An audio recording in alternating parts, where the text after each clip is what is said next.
Reporte 100. Es tiempo de la mesa de análisis. Jesús Moreno Durazo, ¿cómo estás, Jesús? Buenos días. Buenos días, Juan Carlos, muy bien. Norman Navarro, ¿cómo estás? Buenos días. Estamos, felicidades a las Guadalupes, los Guadalupes. Muchas felicidades. Muchas felicidades. 12 de diciembre ya. Sí, señor, 12 de diciembre ya. Sí. Y empieza el maratón, ¿eh? Ya. Empezó desde el grito de la independencia. Desde el 20 de noviembre, desde el 16 de septiembre empezó. Híjole, ¿no? Sí, ya me tocó mi primer posada anoche con los vecinos de Centenario. Ahí, Depende, hay quien lo empieza al revés, ¿no? Es sí. Reyes Lupe, ¿no? Reyes Lupe, al revés, todo el año pues se veía de fiesta. Y descansar. Claro, nada más descansar esto. O sea, todo el año se veía de fiesta. Puede ser Reyes Lupe y luego llega el 12 y pides una prórroga para el Lupe Reyes, ¿no? Sí. De paso.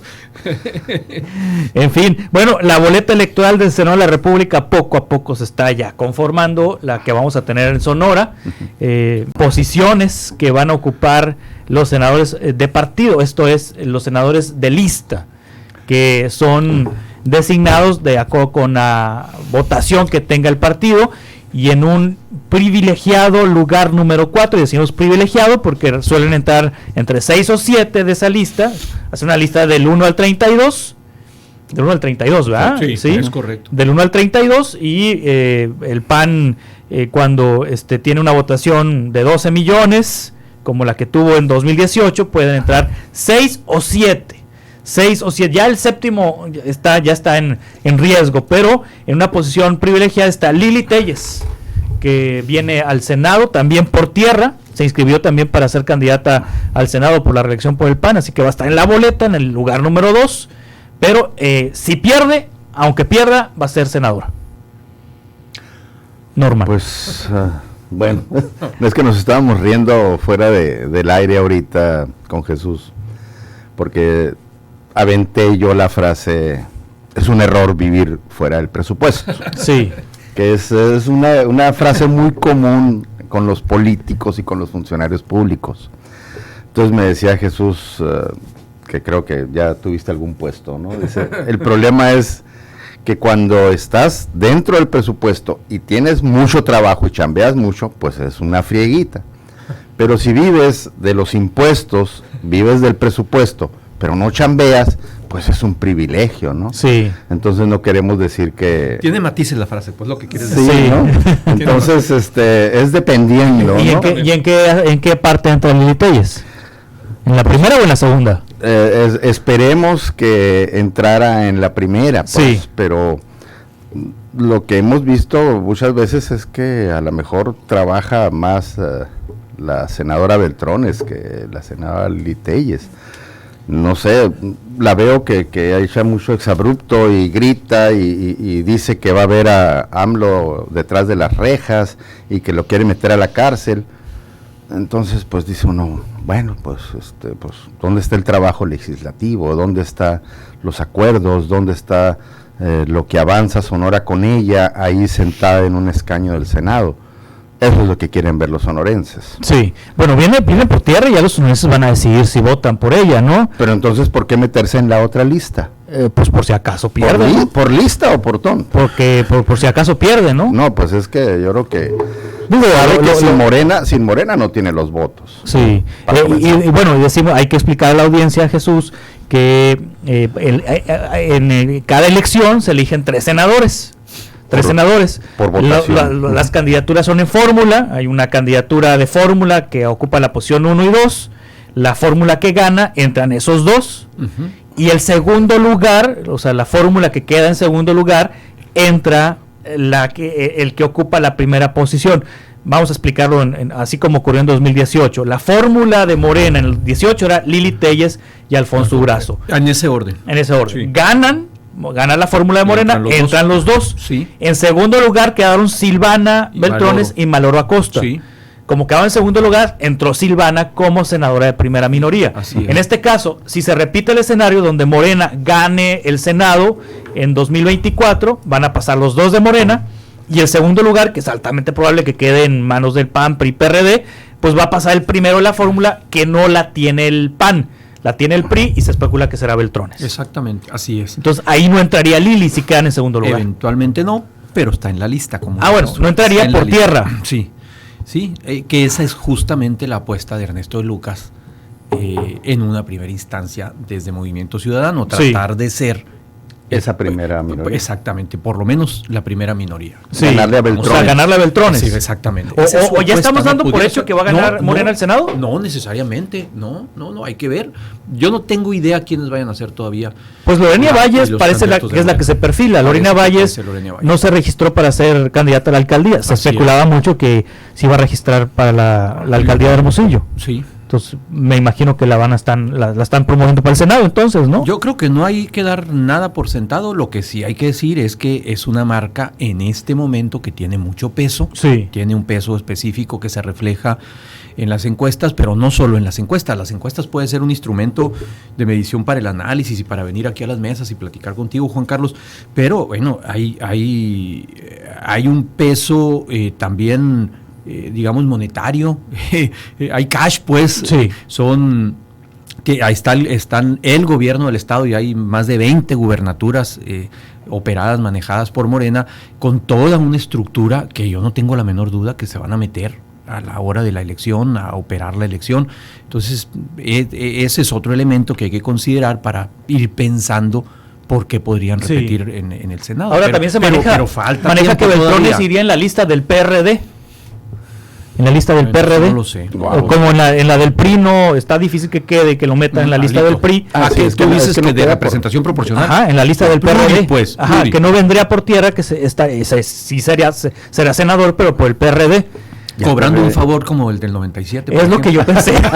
Sí, pues no, es que está bien, pues no. El PRD tiene agradecimiento por 97. Acuérdate que Mario no tiene buena memoria, ¿no? Entonces a lo mejor les dice, y son los mismos actores, ¿eh? Oye, en el 97 yo te inflé todo el sur del estado, ¿no? ¿Te acuerdas que del gallo para allá ganaste todo el 97, maestro? Entonces, échatelo para acá, ¿no? Ahora dame la posición 1 pudiera ser, de la lista del PRD, ¿no? Sí, puede ser. Hazme el paro, hubiera dicho, ¿no? Sí, pues. Que puede ser, Claro, hasta más facilito, pues, ¿no? No, sí, sin duda. Está más facilito, pues, ¿no? Sí, exactamente. Entonces, senador del PRD, imagínate, Malio Fabio, senador del PRD. A mí me sigue costando trabajo ver a Malio hacer campaña por tierra, aquí en Sonora. Me sigue costando, no veo esa figura todavía.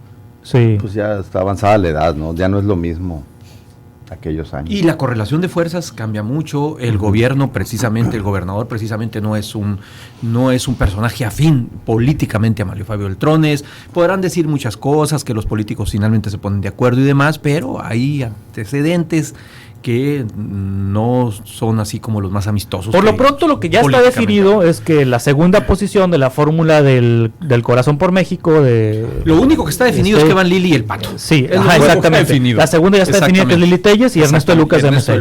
Las demás no están definidas todavía. No está definido todavía. Está en el aire. Está en jaloneo todavía. Sí, exactamente. Y bueno, ya el PAN va a definir en una próxima reunión ahora en diciembre, va a confirmar cómo van a quedar estas listas. Viene Ricardo Anaya también en la lista, Marco Cortés. Creo que Ricardo Anaya lo ponen en el 3, ¿no? Creo que lo ponen en el 3, lugar 3. Sí, porque tiene que haber una mujer en el segundo. Fíjate, Mauricio Vila, tan buen gobernador. Tengo la idea de que fue un buen gobernador. Sí, lo mandaron, al 7 lo mandaron. Okay. O sea, ya está en riesgo Mauricio Vila. Es que acuérdate que ahí quedan en medio muchos Lo que pasa es que definieron detalles, ¿no? Posición 1, 3 y 7. Ajá. Esas las define el CEN del PAN, 1, 3 y 7. El Consejo del PAN, a ver si algún panista me corrige si me equivoco, el Consejo del PAN decide 2, 3, 4, 6, 8, 9, 10 y 32. ¿Y 1, 3 y 7 la puso? La puso Marco Cortés, el presidente. Marco Cortés, el comité. Entonces serían, van él, Ricardo Anaya. 1. Ricardo Anaya no, Ricardo Anaya entraría por el partido, lo metería en el 3, ya, o sea, el consejo votarían para que ocupara el 3, ¿no? Y en el 7 Mauricio Vila. Sí, los que entraron así, digamos que ya seguros. Fue dedazo, pues. Sí. Dedazo. Marco Cortés se puso en el 1, ¿no? Nada tontito, ¿no? Se puso él en el 1. Lili amarró la designan 4 y Mauricio Vila hasta el 7 y ya en el 7 ya está de riesgo, pues ya puede ser que no entre, ya, pues, ya ¿no? estás en el borde del acantilado. Sí, pues, o sea, hasta el 5 es seguro, 6, 7 ya hay riesgo, sí. Ya hay riesgo de que no entre. El PRD creo que nada más entra 1 o 2, ¿no? Sí. Entonces ahí por eso se dice que Malio va al 1 o 2. A la lista. Y Alito pues va al 1 del PRI, ¿no? No, claro, Alito pues igual que Marco Cortés, Sí. Pues, se están autopagando, ¿no? Sí. Entonces, pero bueno, entonces ya está definido esto. Está definido esto. Todavía le falta, ¿no? El jaloneo. Pero Sí. pues, bueno, definidas esas posiciones. Todavía faltan las del medio, faltan mujeres, faltan los jóvenes, faltan los detalles, ¿no? Y Sí. ahí en los detalles pueden venir las sorpresas. Sí, el otro tema es lo que ayer anunció el presidente, va a enviar una iniciativa para desaparecer los organismos autónomos, pero pues no me queda claro si no tiene los votos todavía en las cámaras, bueno, todavía digo, porque los puede tener en septiembre, pues, ¿no? Ujú. Los puede tener las 2/3 partes en septiembre, pero antes de septiembre, aún con MC no alcanzan reforma constitucional. ¿Cuál es la intención del presidente entonces? Enviar una iniciativa que no va a pasar antes de septiembre. En septiembre quizás sí, pero antes de septiembre no va a pasar.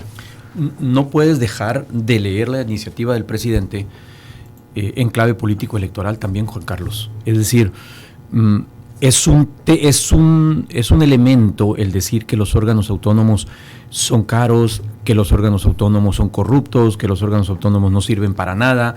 Es un elemento que a él le permite continuar desde la posición que tiene como presidente de la República, literalmente haciendo campaña. Ya ayer Claudia Sheinbaum dijo que el INAI no servía para nada. Entonces, a mí me queda clarísimo que aún con MC no le alcanzan en la Cámara las 2/3 partes para tener las 2/3 partes, pero es una iniciativa, es una propuesta del presidente que se tiene que leer en clave político-electoral también para poderlo entender.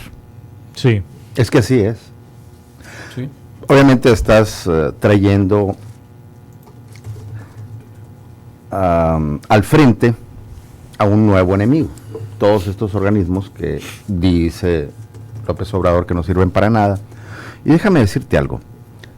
Muchos de estos organismos autónomos fueron propuestas del PRI y el PAN, vienen de la época de Carlos Salinas de Gortari.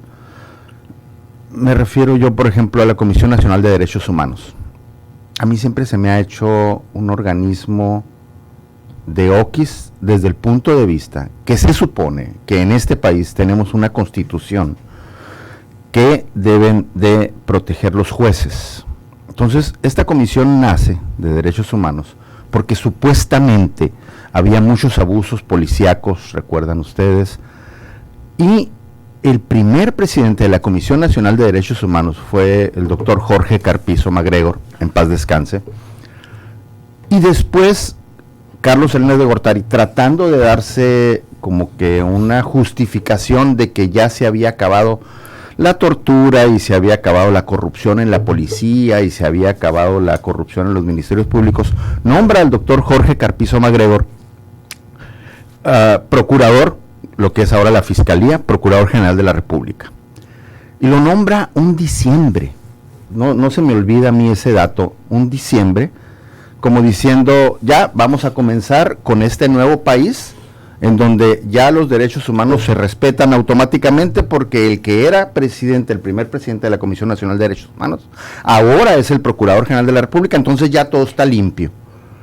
Y en eso, fíjate, no se me olvida, porque pasó diciembre, enero y en febrero fue cuando ocurrió aquel fatídico hecho en donde un madrina de la Policía Judicial Federal, ya desaparecida, agarra y mata a 5 personas. A uno lo atropella y lo deja muerto, tirado aquí en la Juárez, aquí en Hermosillo, y luego va a la colonia Pimentel y mata a otros 4 muchachos a punta de metralleta, y luego pasan los agentes de la Judicial Federal, lo rescatan y se lo llevan.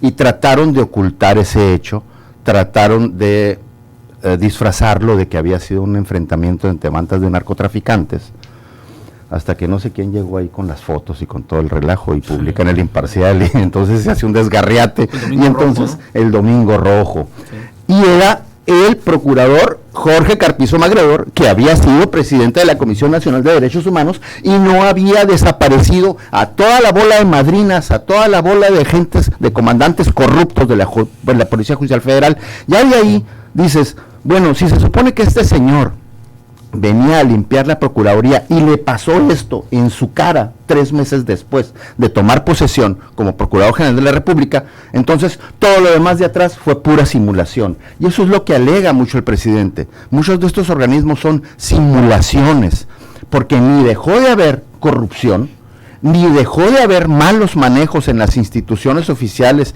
y con el presupuesto, ni dejó de haber nada de nada. El cochinero sigue. pero la diferencia es que ahora tenemos organismos que nos cuestan una millonada y que muchas veces no nos sirven para nada. Yo te voy a decir algo en el caso del Instituto de Transparencia y los accesos a la información. Yo soy un reportero de investigación que proviene de una época en que no existía ni el acceso a la información, ni andar solicitando datos, no, nos la echábamos a lomo pelón, a consíguete la información, a consíguete los documentos, a consíguete las copias de las facturas, y los conseguíamos de una u otra manera.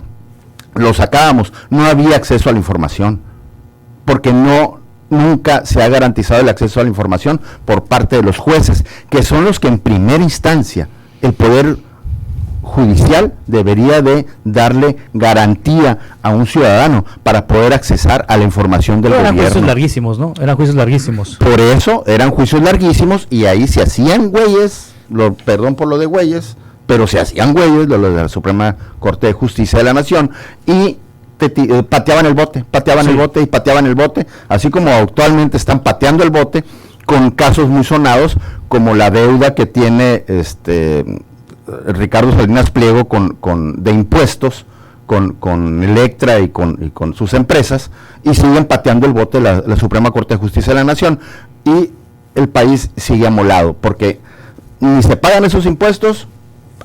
Pero no vayan contra un changarrito ahí en el centro de la ciudad, porque el mes pasado no pagaste el IVA, y pum, llega Hacienda y le quita todo.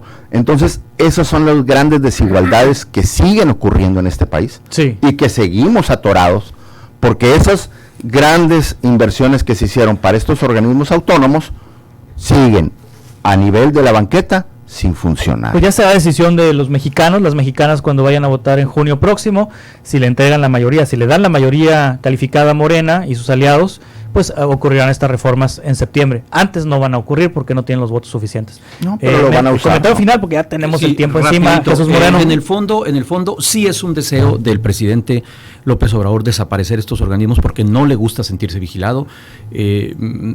Él hubiera querido que Segalmex o las trapacerías de Andy, su hijo, su otro hijo, no se hubieran ventilado, y él sí quiere en el fondo desaparecer, como buen autócrata que es, quiere desaparecer los órganos autónomos porque no le gustan los contrapesos, número uno. Número dos, no deja de ser paradójico que él es un beneficiario directo de estos organismos autónomos siendo opositor.